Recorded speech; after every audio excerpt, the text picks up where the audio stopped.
Hello everyone. Today we're going to see part 4 of our important 200 polity question series. और जिन students ने इसके previous parts नहीं देखे हैं तो लिंक डिस्क्रिप्शन में है, you go and watch that lectures. और एंड फॉर ऑल दो स्टूडेंट्स जिन्होंने चैनल को सब्सक्राइब नहीं किया है, वो चैनल को सब्सक्राइब कर लें ताकि आने वाली जितने भी लेक्चर्स हैं आपको सबसे पहले मिल सके। ओके, और इसमें मैंने प्रीवियस ईयर्स के पॉलिटी क्वेश्चंस इन्वॉल्व किए हैं जो कि काफी इंपॉर्टेंट हैं। ठीक है, so let's start.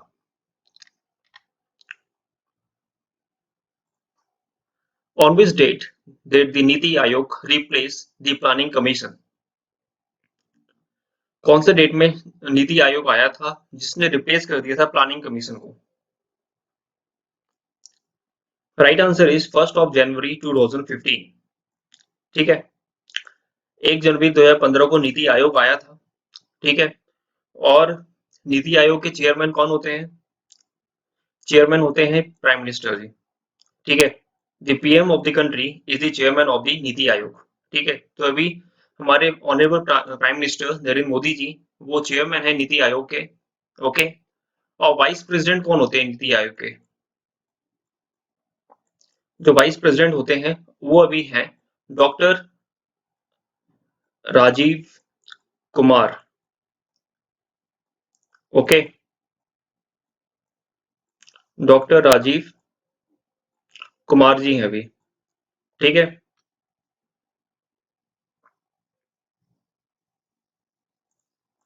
Next, any act passed by the parliament becomes a law only after the approval of. अगर कोई भी एक्ट पार्लियामेंट से पास होता है वो लॉ कब बनता है? By the approval of. किनके अप्रूवल से कोई भी एक्ट लॉ बन जाता है? Option, law minister, president, supreme court या prime minister. Here right answer is president. अगर प्रेसिडेंट की स्वीकृति है तो कोई भी एक्ट अगर पास हुआ है पार्लियामेंट से वो जाता है प्रेसिडेंट के पास। ठीक है, तो प्रेसिडेंट क्या करते हैं, वो या तो उस एक्ट को रिटर्न कर दें, या तो वो उसको रिजेक्ट कर दें, या तो उसमें कुछ फर्दर अमेंडमेंट के लिए फिर से पार्लियामेंट में भेज दें उसको। ठीक है, तो अगर प्रेसिडेंट की स्वीकृति रहती है उसमें तो वो एक्ट है वो लॉ बन जाता है। ठीक है, और ऐसे कैसे दो एक्ट है जिसमें प्रेसिडेंट को स्वीकृति देनी पड़ती है? एक तो हो गया कॉन्स्टिट्यूशनल अमेंडमेंट। अगर पार्लियामेंट कोई भी अमेंडमेंट करके, ठीक है, तो कॉन्स्टिट्यूशन में कोई अमेंडमेंट करता है और वो प्रेसिडेंट के पास भेजता है तो प्रेसिडेंट को स्वीकृति उसमें देनी पड़ेगी। ओके, पहला हो गया कॉन्स्टिट्यूशनल अमेंडमेंट। ठीक है, दूसरा होता है मनी बिल। अगर मनी बिल पार्लियामेंट से प्रेसिडेंट के पास आया है तो तो फिर देन प्रेसिडेंट को रिटर्न नहीं कर सकते, उनको उसको स्वीकृति देनी पड़ेगी तो वो लॉ में कन्वर्ट हो जाएगा। ठीक है, तो here the right answer will be president. Next question, who among the following was not a part of the constituent assembly responsible to draft the constitution? देखो, हमारा जो ये जब कॉन्स्टिट्यूशन बना था उससे पहले एक कॉन्स्टिट्यूएंट असेंबली बनी थी जो कि रिस्पांसिबल थी for making the constitution of our country. Okay, तो उससे एक ड्राफ्ट बनाया गया था कॉन्स्टिट्यूशन का, तो उसके जो हेड थे वो थे doctor B are Ambedkar ji. ठीक है, और उस ड्राफ्टिंग कमेटी में टोटल 7 मेंबर थे। ठीक है, एंड महात्मा गांधी जी उस ड्राफ्टिंग कमेटी में इन्वॉल्व नहीं थे। तो right answer will B Mahatma Gandhi ji, क्योंकि क्वेश्चन में पूछ रहा है वो among the following is not a part of the drafting committee. Okay, तो महात्मा गांधी जी उस कमेटी के पार्ट नहीं थे। Next question, the right against exploitation is a constitutional right, ठीक है, एक मेथड है, या एक फंडामेंटल राइट है, या फिर एक लीगल राइट है? देखो, राइट अगेंस्ट एक्सप्लॉइटेशन, अगर कोई एक्सप्लॉइटेशन करता है, ठीक है, तो आपके पास राइट है, you can go to supreme court, high court. Okay, तो ये क्या है? ये एक मौलिक अधिकार है अपना। ठीक है, एक फंडामेंटल राइट है that is given to each and every citizen, ठीक है। And and we have writs, 5 प्रकार की रिट होती हैं that is given in the article 32, ठीक है। तो उसके तहत आप सुप्रीम कोर्ट, हाई कोर्ट में जा सकते हैं, ठीक है। Next,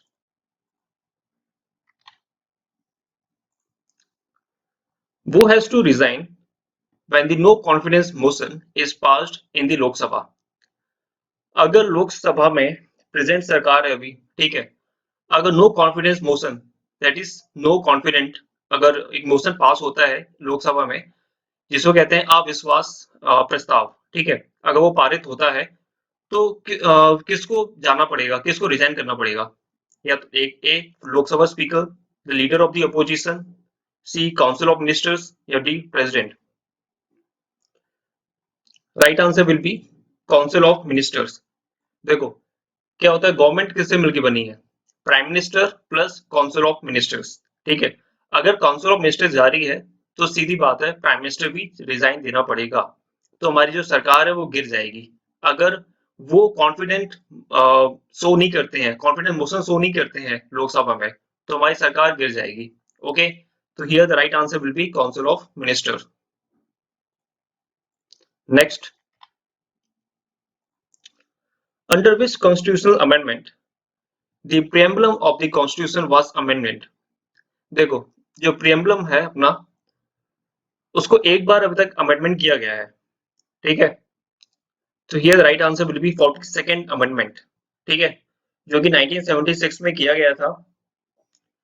and under this amendment हमने 3 वर्ड प्रियम्बलम में इसमें इंसर्ट किए हैं। पहला हो जाता है सोशलिस्ट, ओके, ये काफी इंपॉर्टेंट वर्ड है, ठीक है। तो ये एग्जाम में पूछते हैं कि ऐसे कौन से वो 3 वर्ड हैं जिसको insert किया गया था after amendment in the preamble. So here is the first is socialist, okay. Then second one is secular,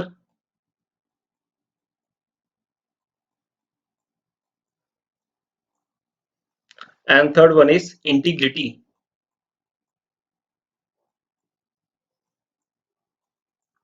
ठीक है, ये 3 वर्ड हैं जिसको हमने इन्वॉल्व किया था आफ्टर 42nd अमेंडमेंट। नेक्स्ट, वो is considered as the father of Indian constitution, ठीक है। भारतीय संविधान का जनक किसे माना जाता है? राजेंद्र प्रसाद जी को, बाल गंगाधर तिलक, जवाहरलाल नेहरू जी, या फिर Bhimrao Ambedkar ji? Here right answer will be Bhimrao Ambedkar ji. इन्होंने ड्राफ्टिंग कमेटी के हेड थे और ये फादर ऑफ इंडियन कॉन्स्टिट्यूशन कहते हैं इनको, okay. Next, when was the representation of the people act passed? जन प्रतिनिधित्व अधिनियम कब पारित किया गया था? 1951 में, 1949 में, 1955 या 1945? राइट आंसर विल बी 1951 में। काफी इंपॉर्टेंट क्वेश्चन है ये। जो रिप्रेजेंटेशन है पीपल एक्ट, ये कब पास किया गया था? 1951 में। देखो जो रिप्रेजेंटेशन ऑफ द पीपल ये होता है इलेक्शन के टाइम में ये पास किया जाता है। ये क्या है कि ये ड्यूटी है एक इलेक्शन कमीशन की, जिसमें इलेक्शन कैसे कराना है, ठीक है, और जो कैंडिडेट होंगे उनका जो क्वालिफिकेशन होगा वो चेक करना, ठीक है, और किस बेसिस पे हम कैंडिडेट को डिस्क्वालीफाई कर सकते हैं।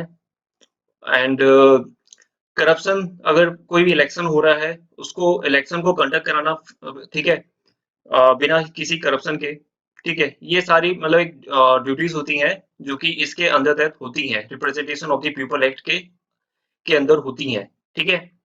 Here right answer will be 1951। Next, which schedule of the Indian constitution is related to municipality?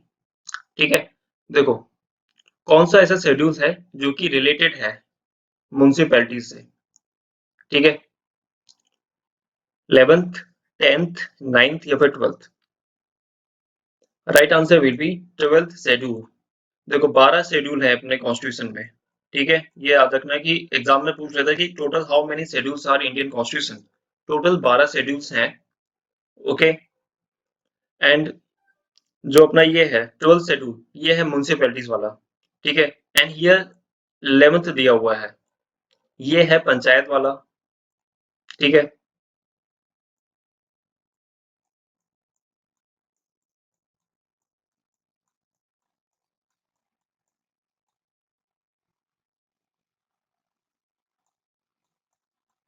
Okay. Then this is 10th schedule. जो 10th शेड्यूल है अपना वो है anti defection law. Anti defection law. ठीक है। और जो अपना 9th शेड्यूल है, 9th schedule is land reform. जो लैंड रिफॉर्म है,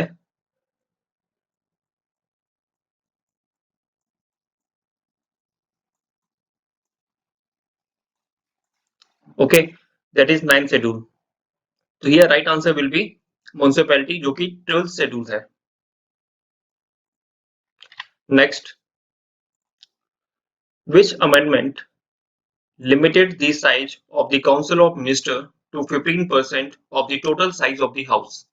देखो किस संशोधन ने जो मंत्री परिषद के आकार को सदन के कुल आकार के 15% तक सीमित कर दिया है। ठीक है।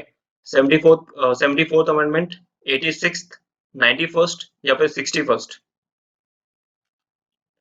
Right answer will B 91st amendment, जो कि 2003 में आया था। ठीक है। इंपॉर्टेंट क्वेश्चन है, एग्जाम में आ चुका है ये।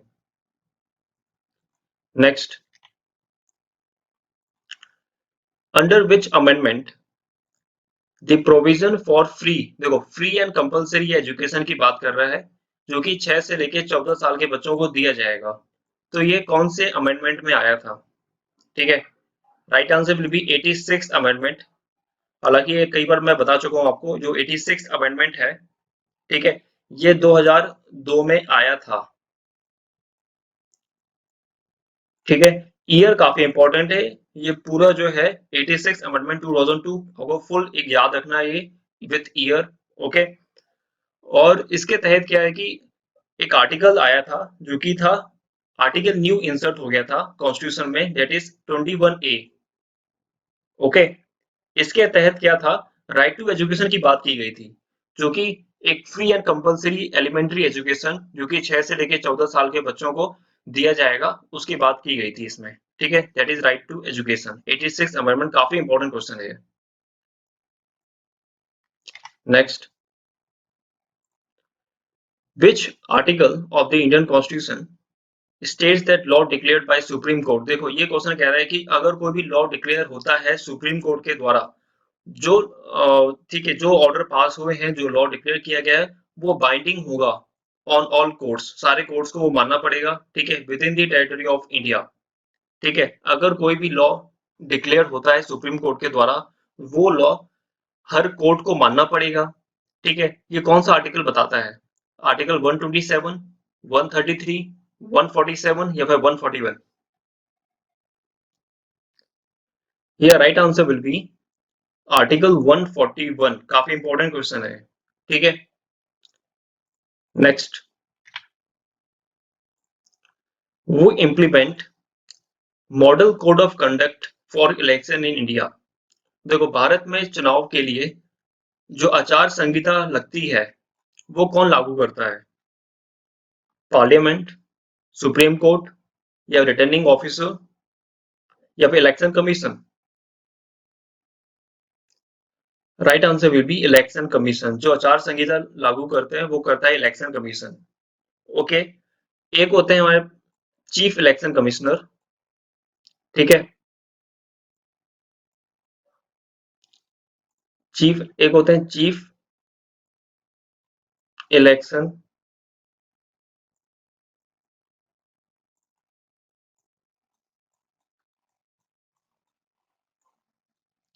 ठीक है, chief election commission.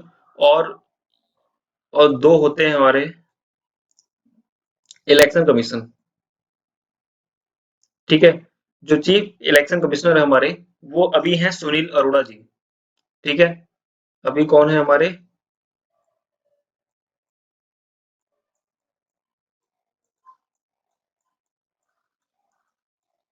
Sunil Arora जी हैं। और अभी दो इलेक्शन कमिश्नर हैं हमारे।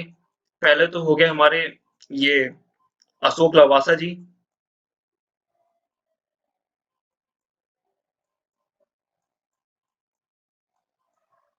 ओके। और दूसरे हैं हमारे अभी सुशील चंद्रा।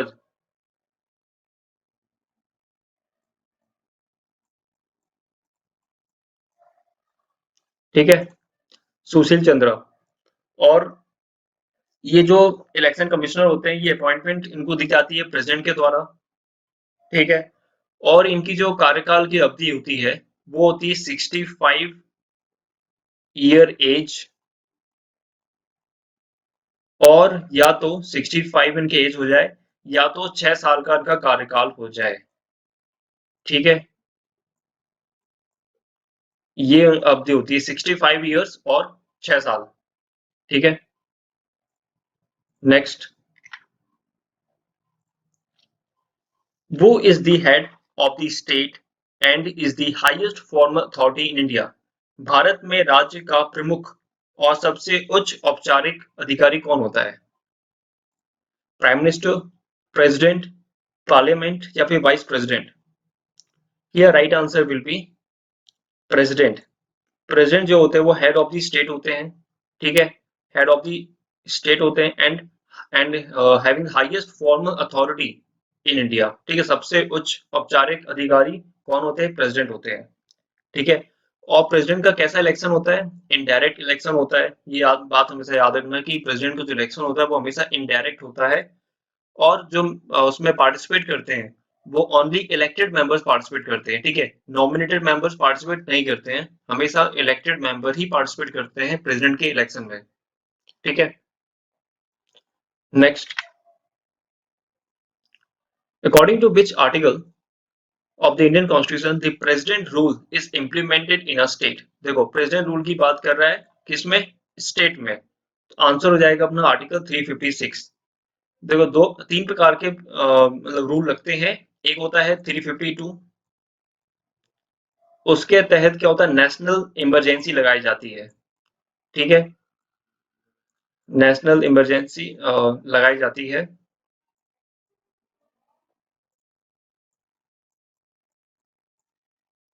ठीक है। एंड 356 स्टेट इमरजेंसी है। एंड देन आर्टिकल 360, ये है फाइनेंशियल इमरजेंसी। ठीक है। और हालांकि फाइनेंशियल इमरजेंसी अभी अपने कंट्री में एक बार भी नहीं लगी है। और नेशनल इमरजेंसी 3 बार लग चुकी है। ठीक है। Next, the right of children to free and compulsory education RTE Act, which gives every child age 6 to 14 the fundamental right for education। देखो, ये सेम क्वेश्चन है जो आरटीआई जो आरटीई एक्ट आया था, राइट टू एजुकेशन एक्ट, जो कि 6 से लेके 14 साल के बच्चों के लिए फ्री एंड कंपलसरी एजुकेशन था। ठीक है, वो आया था 86th अमेंडमेंट। वो आया था किसके थ्रू आया था? 86th amendment. ठीक है, 86th अमेंडमेंट अभी आपको बताया मैंने। 86th अमेंडमेंट 2002 में आया था ये। ओके। बट ये किस ईयर में लागू किया गया था? ठीक है, ये किया गया था 2009 में। तो ये 2002 में गया था, बट सहमति इसको कब मिली थी? 2009 में मिली थी। ठीक है, 2009 will be the right answer. ये याद रखना, काफी इंपॉर्टेंट वन है। Next, agriculture as a subject is included in which list of the constitution? देखो, 3 प्रकार की लिस्ट होती है अपने पास। ठीक है, एक होती है union list, then state list, then concurrent list. ठीक है, जो सबसे पहले होती है यूनियन लिस्ट। ठीक है, तो यूनियन लिस्ट में कितने होते हैं अपने पास? 100 आइटम्स होते हैं इसमें। ठीक है, देन स्टेट लिस्ट में होते हैं 67 आइटम्स। देन आता है अपना कॉन्करेंट लिस्ट। कॉन्करेंट लिस्ट में कितने होते हैं? 52 आइटम्स होते हैं। अब यूनियन लिस्ट में वो आइटम्स आते हैं, तो उसमें क्या है कि 100 आइटम्स आते हैं, तो उसमें जो भी एक जो रूल होगा वो यूनियन का माना जाएगा उसमें, ठीक है? सबसे जो प्रमुख रूल होगा, ठीक है? स्टेट में अंतर्गत आते हैं तो 67 आइटम्स, तो उसमें स्टेट का जो उसमें रिफॉर्म्स लाए जाएँगे, वो स्टेट के द्वारा लाए जाएँगे मैक्सिमम, ठीक है? स्टेट उसमें ज़्यादा उसको इम्पोर्टेंस दी जाएगी, प्रायोरिटी दी जाएगी स्टेट के रूल्स को। कॉन्करेंट में क्या होता है कि वो दोनों के तहत आते हैं, यूनियन के अंदर भी आएगा और स्टेट लिस्ट के भी अंदर आएगा, ठीक है? यूनियन और स्टेट दोनों ही उसमें डिसीजन दे सकते हैं। तो हियर एग्रीकल्चर एग्रीकल्चर की बात कर रहा है, तो एग्रीकल्चर ये स्टेट लिस्ट में आता है, ठीक है? Agriculture it comes under state list. ये काफी इंपॉर्टेंट है, एग्रीकल्चर एग्जाम में कई बार पूछता है। हमें बच्चे क्या है इसको कॉन्करेंट लिस्ट करके जाते हैं, but right answer will be state list. Okay, तो states are supposed to address all the issues related to the agriculture. Next, when did constituent assembly adopt the constitution of India? ठीक है, संविधान सभा ने भारत के संविधान को कब स्वीकार किया था? 26 नवंबर 1949, 26 जनवरी 1950, 26 नवंबर 1947 या 26 जनवरी 1947? देखो, राइट आंसर है 26 नवंबर 1949। एडॉप्ट हमने किया था 26 नवंबर 1949 में, बट ये केम इनटू फोर्स, लागू लागू 1950 में हुआ था, बट एडॉप्ट किया था 1949 में। तो कंफ्यूज मत होना, राइट आंसर हो जाएगा 26 नवंबर 1949। Next, which part was added in the Indian Constitution by the 74th Amendment Act of 1992? 74th amendment के तहत कौन सा पार्ट है वो इंक्लूड किया गया था? Ninth A, ninth ninth C या फिर नाइन्थ बी? देखो, ये जो नाइन्थ है इसको इंक्लूड किया गया था 73rd अमेंडमेंट के द्वारा,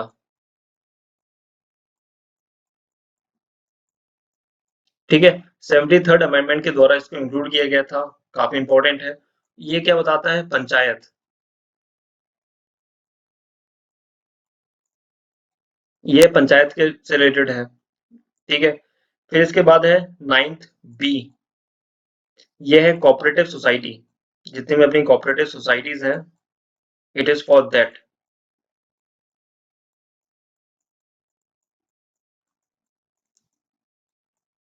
okay, and the right answer will B ninth A. जो नाइन्थ ए है ये म्युनिसिपैलिटी की बात करता है, ठीक है? तो 74th अमेंडमेंट एक्ट ये नाइन्थ ए है, और जो 74th अमेंडमेंट है ये अपना 12th शेड्यूल है, ये भी याद रखना, काफी इंपॉर्टेंट है। ये अपना 12th शेड्यूल है, ठीक है? और जो अपना पंचायत है ये 11th शेड्यूल है अपना। Next, which amendment of the constitution is called mini constitution of India? ऐसा कौन सा अमेंडमेंट है जिसको मिनी कॉन्स्टिट्यूशन ऑफ इंडिया बोलते हैं?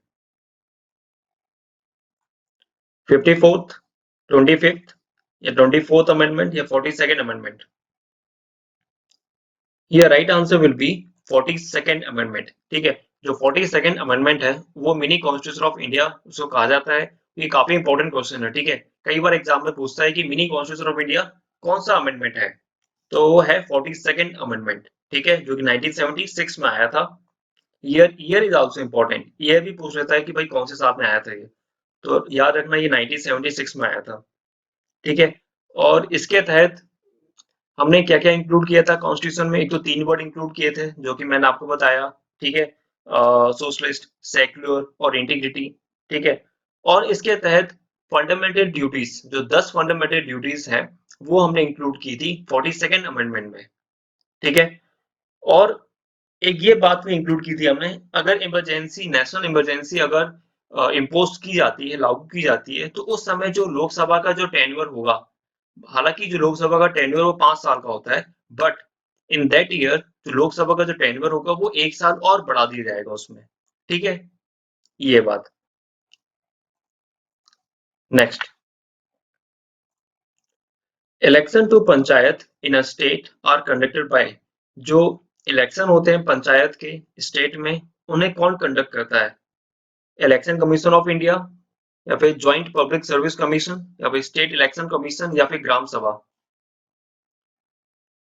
देखो, जो भी इलेक्शन, जैसे कि जो अपना इलेक्शन कमीशन ऑफ इंडिया है, ठीक है, ये कौन कौन से इलेक्शन कंडक्ट करता है? एक तो लोकसभा के इलेक्शन हो गए, ठीक है, देन राज्यसभा के इलेक्शन हो गए, देन अपने पास ये प्रेसिडेंट का इलेक्शन होता है, ये भी कंडक्ट करते हैं, देन वाइस प्रेसिडेंट का इलेक्शन होता है, ओके, देन जो स्टेट का लेजिस्लेटिव असेंबली के इलेक्शन होते हैं, ये कंडक्ट करते हैं, कौन करता है? Election commission of India. But जो स्टेट इलेक्शन कमीशन है, ये अपने पंचायत के इलेक्शन करते हैं। राइट आंसर हो जाएगा अपना स्टेट इलेक्शन कमीशन। काफी इंपॉर्टेंट है और कंफ्यूजिंग भी है, तो ये क्वेश्चन काफी इंपॉर्टेंट है, तो याद रखना स्टेट इलेक्शन कमीशन पंचायत के इलेक्शन स्टेट में होल्ड करते हैं, कंडक्ट करते हैं। Next, in which form of the government rulers are directly elected by the people of the country? Democracy, dictatorship, autocracy या रिपब्लिक? देखो, किस प्रकार की सरकार में शासकों को सीधे देश के लोगों के द्वारा चुना जाता है? कौन सी गवर्नमेंट में? ठीक है, answer will B democracy. Democracy में पावर जो रहती है वो पीपल के पास होती है, लोगों के पास होती है, वो ही इलेक्ट करते हैं लोगों को, ठीक है, तो यह right answer will B democracy.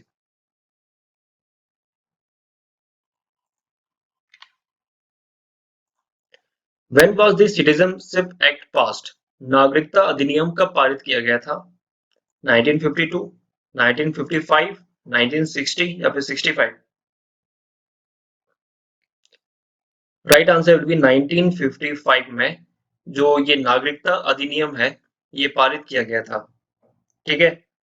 और इंडिया किस टाइप का सिटीजनशिप होल्ड करता है, ये याद रखना हमेशा, ये एग्जाम में पूछ सकता है। इंडिया में हमेशा सिंगल सिटीजनशिप है,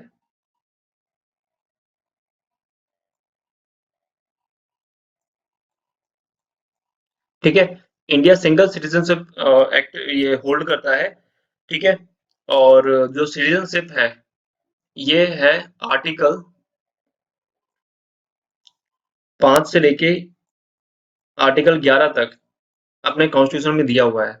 ये भी इंपॉर्टेंट है कि जो सिटीजनशिप एक्ट है, ये किस आर्टिकल के अंदर तहत आती है। ये आर्टिकल 5 से लेके आर्टिकल 11 के तहत आती है, ठीक है। और इंडिया सिंगल सिटीजनशिप होल्ड करता है, और ये कब एक्ट कानून लाया गया था? 1955 में।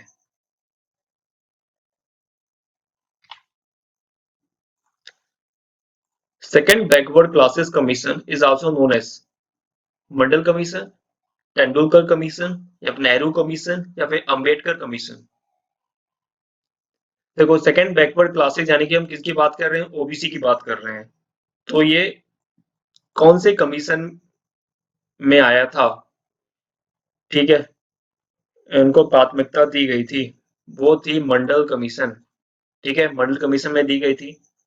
और जो ये टेंडुल कमीशन है, ये बात करता है पॉवर्टी की, ठीक है। देखो, जो मैं एक्स्ट्रा चीजें बता रहा हूँ ना, आप उनको नोट कर लो कॉपी में, ठीक है, ये एग्जाम में आ सकती हैं, ठीक है। जैसे जैसे तेंदुलकर कमीशन, ये किससे रिलेटेड है? ये है पॉवर्टी से रिलेटेड है।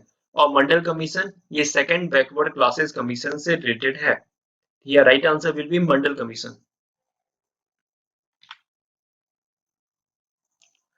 Who appoints the Comptroller and the Auditor General of India?